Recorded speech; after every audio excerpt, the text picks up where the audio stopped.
Salut à tous, c'est Comics Force, j'espère que vous allez bien. Pour ma part, ça va très bien. Aujourd'hui, toute nouvelle vidéo review sur la chaîne. On va parler de The Weatherman intégrale, sorti chez Urban Comics durant ce mois de septembre, si je ne dis pas de bêtises, dans leur nouveau format, leur format paperback Indies.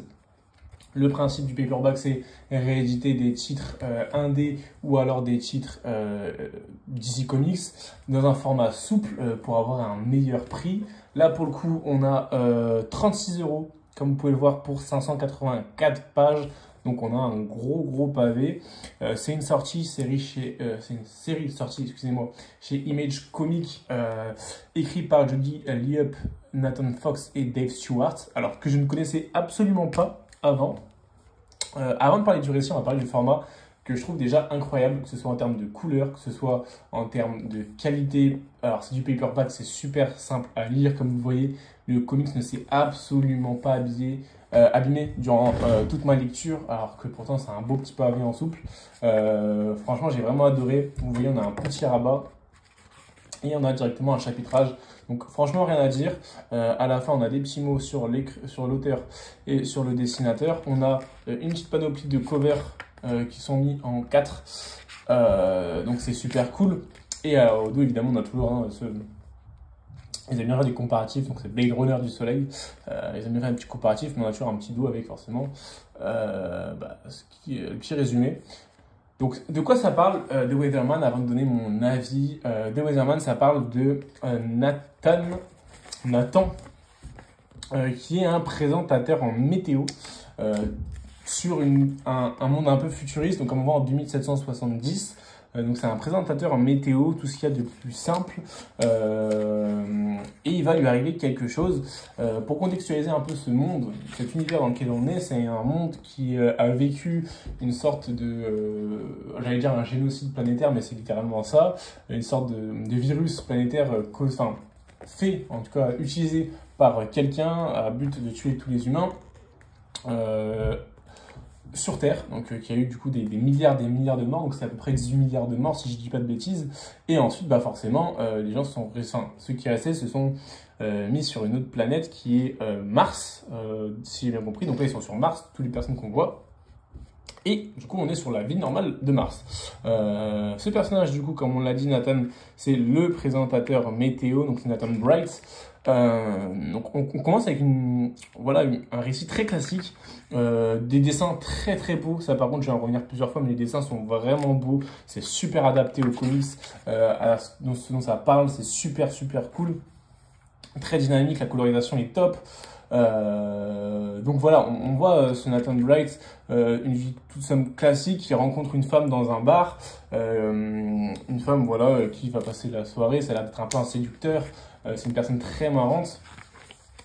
Et dans un autre temps, on voit des tueurs à gages qui recherchent Nathan Bright. Donc c'est vrai qu'on se pose la question de pourquoi ils essayent de tuer un présentateur météo. Peut-être qu'il a fait des choses bizarres, des petites bêtises, évidemment. Et là, à la fin du chapitre, donc c'est pas un spoil parce que c'est vraiment le premier chapitre, fin du chapitre, il se fait complètement prendre d'assaut, notamment par Sadie, qui est en fait finalement... non, Sadie c'est le chien, excusez-moi.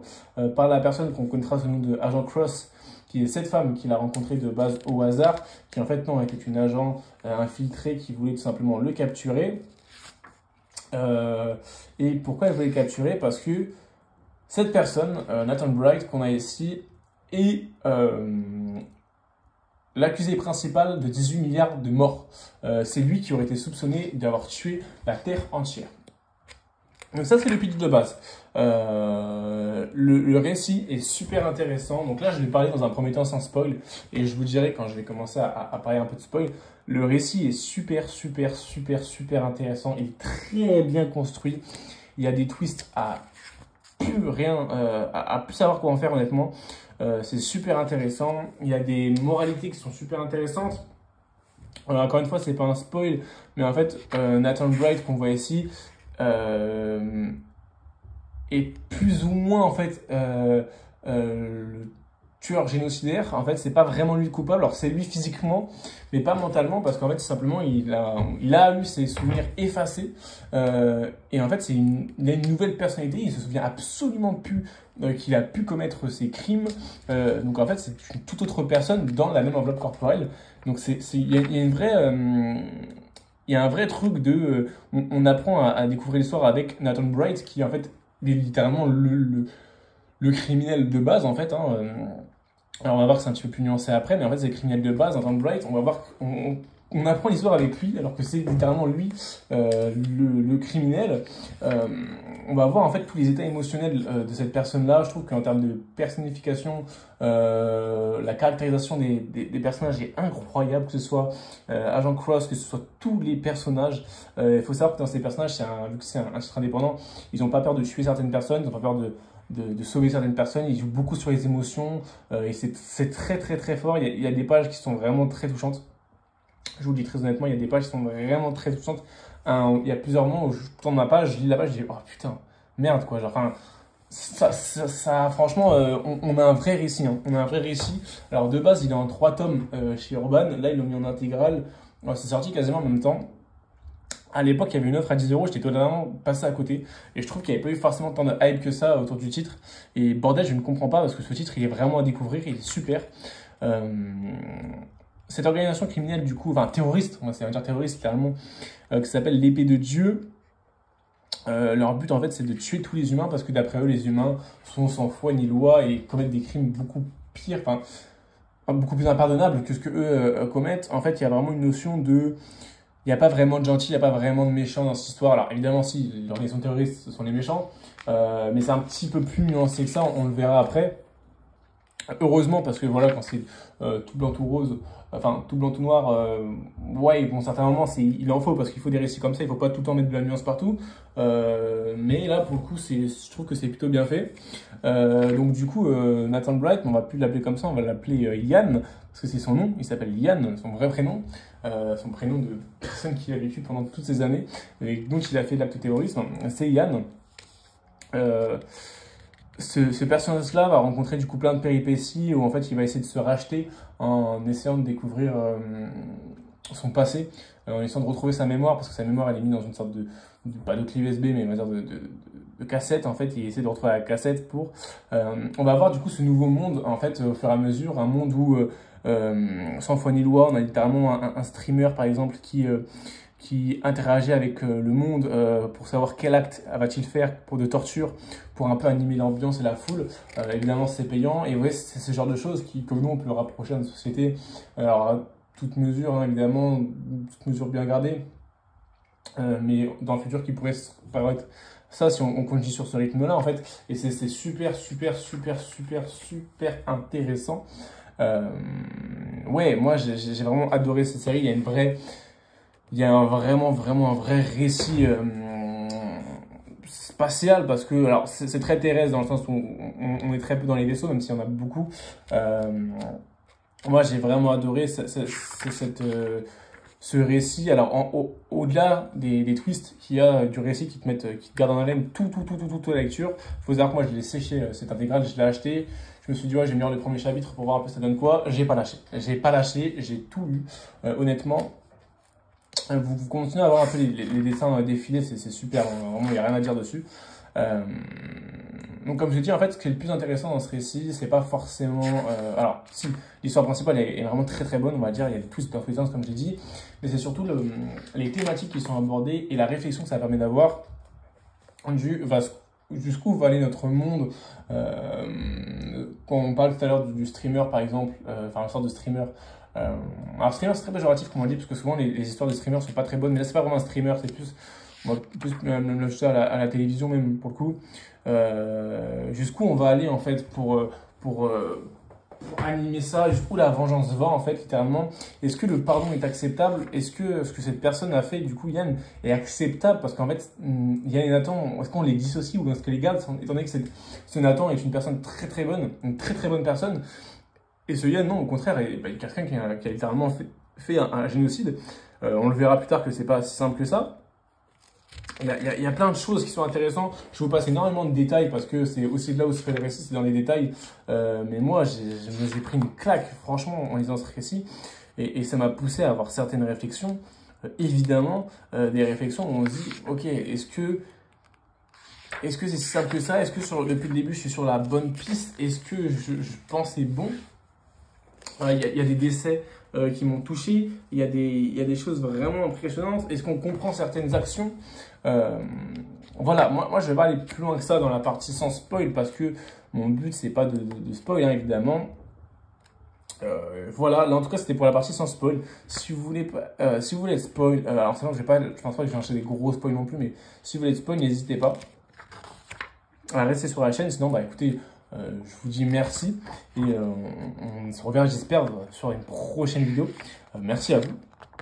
Bon, du coup, on va directement sur la partie spoil.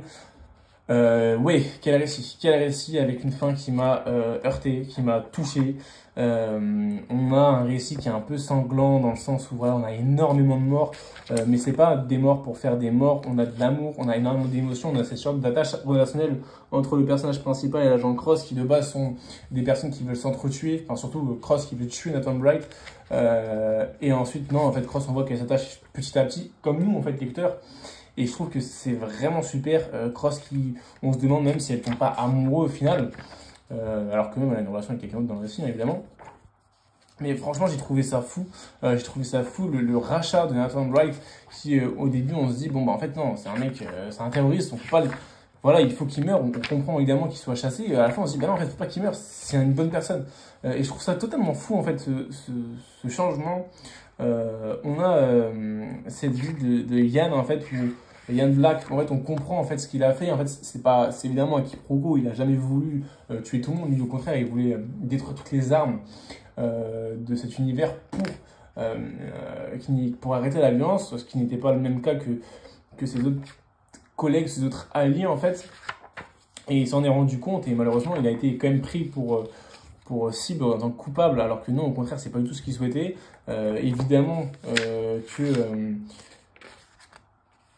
voilà, qu'il a eu des pertes. On a beaucoup des pertes de famille qui reviennent énormément. La famille de base sur la Terre. On voit avec Agent Cross qui a perdu son fils. On voit avec Yann Black qui a perdu également son fils. On voit cette vie de Yann Black, cette vie d'ancien militaire qui revient et qui ne trouve pas sa place, qui finit par être alcoolique, qui a du mal à voilà, garder sa vie de famille. C'est très dur pour lui. On voit évidemment sa fille à ce moment où on voit qu'il perd sa fille qui s'appelle Sadie, qui meurt. Sadie qui d'ailleurs sera aussi le nom du chien plus tard quand il sera Nathan, pour dire qu'il a oublié énormément de choses, mais il y a des choses qui lui tiennent vraiment à cœur qu'il n'a pas oublié, comme le nom de sa fille qu'il a perdu. Donc ça c'est fou. Et il va y avoir ces choses de Yann Black qui va retourner pour se racheter, qui va se rappeler pourquoi il avait fait tout ça de base. Il va essayer de redétruire l'épée du bouclier, enfin l'épée de Dieu. Et on va avoir ce combat final que je trouve totalement dingue. Honnêtement, j'ai vraiment adoré chaque personnage. Je voulais que chaque personnage s'en sorte, honnêtement. À chaque personnage décédé, j'ai eu vraiment mal au cœur. Même les personnages secondaires, à quel point ils sont vraiment bien développés. Ça, c'est vraiment un énorme point, je trouve, de The Weatherman. Je comprends pas pourquoi on n'a pas autant parlé de ce récit. Parce que certes, c'est un récit d'action, on va pas se mentir, c'est clairement un récit d'action. Mais c'est un récit d'action qui a une vraie histoire, je trouve. C'est un récit d'action, putain, adaptez-le-nous en film, quoi. Moi, quand je dis ça, je lis un scénario. Hein. Moi, je lis un scénario de film, hein, excusez-moi, hein, mais voilà, vous mettez un réalisateur d'Hollywood qui dit ce livre-là, il envoie un film. Hein. Il envoie clairement un film hein, en live action. Je comprends pas pourquoi ça a toujours pas été adapté. Alors je pense qu'évidemment ça n'a pas une si grosse popularité que ça de Weatherman. Je trouve que c'est très démérité pour le coup parce que c'est vraiment excellent, que ce soit graphiquement ou en termes de scénario comme je vous l'ai dit. Et ouais, ce rachat de Yann Black est totalement fou. On voit ce personnage qui est peigné jusqu'à la mort en fait, ce personnage qui sera jamais rétabli parce que même quand ils essayent, une fois que la mission est finie, évidemment ça se finit bien dans le sens où voilà, il revient sur Terre et ils ont réussi à tuer l'épée de Dieu et voilà, toutes les menaces est terminées. Ce qu'ils ont fait, c'est qu'ils ont rendu Yann Black comme un héros et puis comme un terroriste, alors qu'il l'était aux yeux de tous. Le problème, c'est que ce personnage de héros qu'il est actuellement ne lui convient absolument pas, parce que bah, du coup, il sait ce qu'il a fait. Il sait ce qu'il a fait, il sait qu'il a coûté la vie des millions, milliards de personnes même, et il n'arrive pas à s'y faire. Il y a le twist où il revoit l'agent Cross, évidemment. Et ces dernières pages où on voit en fait l'agent Cross chez lui, et on voit en fait ce Yann qui se dope à cette substance qui lui permet de remémorer ses souvenirs. Voilà, ces moments d'amour, ces moments de tendresse qui sont vraiment dingues. J'ai vraiment adoré cette fin. J'ai adoré tout le comics. Moi, le moment où Agent Cross, on pensait qu'elle allait mourir, j'étais dévasté. Je me suis dit, putain, non, pas Agent Cross, quoi. Vraiment, ça m'avait fait un truc au cœur, honnêtement, alors que ça me le fait très rarement dans les comics. Donc, The Wizardman, c'est vraiment un comics moi, que je recommande. C'est un énorme coup de cœur. Pour le coup, c'est un énorme coup de cœur. Je me suis pris une vraie claque. Je vais pas, comme je dis, parler que du récit. Comme on a commencé à en parler, le format paperback, c'est une excellente idée. C'est l'une des meilleures idées qu'a eu sûrement Urban Comics de son existence. Très honnêtement, je le dis très honnêtement. Parce que moi, sans cette intégrale dans le format paperback, je n'y serais pas allé du tout. Je l'ai vu en magasin, déjà voilà, l'œuvre tue, hein, vraiment graphiquement c'est magnifique, ce rose jaune c'est vraiment magnifique, donc ça tue, franchement ça tue. Et en plus, je me suis dit, putain, j'ai envie de le tester ce paperback, et vraiment le fait d'avoir un moindre coût, parce que voilà, on se plaint énormément des coûts de cette édition paperback, mais là où on a les gars quasiment 600 pages pour 36 € en dur, faut savoir que ça, dans quasiment tous les trucs, on l'a pour 40-45 €. Même sur des 45 €, 50 € même pour certains. Là, les gars, on est à 36 €. Franchement, c'est pas très cher pour ce que c'est. C'est un énorme format. Les pages sont vraiment de qualité pour le coup, on va pas se mentir. Donc ouais, c'est énorme. Alors je sais qu'il y a une petite polémique parce qu'en fait The Wizardman tome 3 est sorti en même temps que l'intégrale, ou alors à une semaine, 2 semaines d'intervalle. Donc ça embêtait sûrement les gens qui avaient pris les tomes simples. Alors au contraire, moi je trouve que c'est une très bonne chose parce que Urban s'est dit on va l'éditer intégrale parce que ça a peut-être pas eu le mérite que ça aurait dû avoir, ça a peut-être pas eu la popularité que ça aurait dû avoir, The Wizardman, et ils ont eu totalement raison parce que je suis totalement d'accord. Ça mérite vraiment plus de succès. Et je pèse mes mots, hein, et pourtant je ne connais absolument pas ce auteur. Le dessinateur c'est pareil. Voilà, je suis totalement neutre, je trouve que c'est vraiment super. Mais pour autant, ils n'ont pas délaissé les lecteurs de tomes simples qui sont là depuis le début. Ils leur ont dit, bah écoutez, on va faire quand même la fin en simple, et c'est ce qu'il faut faire. Et c'est sur des choses que moi je veux voir. Et évidemment, tout le monde est content. Donc si vous n'avez pas commencé, vous pouvez prendre directement l'intégrale que je vous conseille. Sinon, vous pouvez partir sur les 3 tomes en simple. Je ne sais pas s'ils sont tous trouvables encore à l'heure actuelle. Mais vous avez le choix des deux. Moi, j'espère que la collection Urban Paperback Indies va continuer, qu'on va avoir des intégrales, qu'on va avoir de nombreux tomes en souple, pour pouvoir découvrir beaucoup plus d'indés. Parce que honnêtement, là, moi, ça c'est un de mes coups de cœur de 2025. J'ai rarement lu en fait des comics aussi bons. Globalement, je me rends compte que dans les comics, moi, c'est là où c'est quand je dis l'indé que je me prends les plus grosses claques et que j'ai mes œuvres préférées. Hormis 2-3 exceptions, c'est vraiment dans l'indé que j'ai voilà, mes œuvres préférées parce qu'on a un univers de A à Z, qu'on a un début, qu'on a une fin et qu'on a un vrai développement, qu'on n'a pas peur de tuer les personnages, qu'on n'a pas peur de prendre des partis pris sur certains personnages, sur certaines histoires. On n'a aucune restriction. Et c'est là où je trouve que l'indé est vraiment meilleur par rapport au Big Two, c'est que voilà, on est dans ça. Et c'est la grosse différence. À savoir, parce que voilà, j'aime quand même aussi les Big Two, et je lis surtout énormément de Big Two, notamment en ce moment. Mais moi, ce genre de format permet en fait voilà, de se pencher un petit peu plus sur l'indépendant et surtout de pouvoir commencer à continuer à avoir de nouvelles découvertes pour des prix pas énormes. Donc franchement, je suis super heureux. Ouais, regardez, double page magnifique comme ça. Hein. Wow.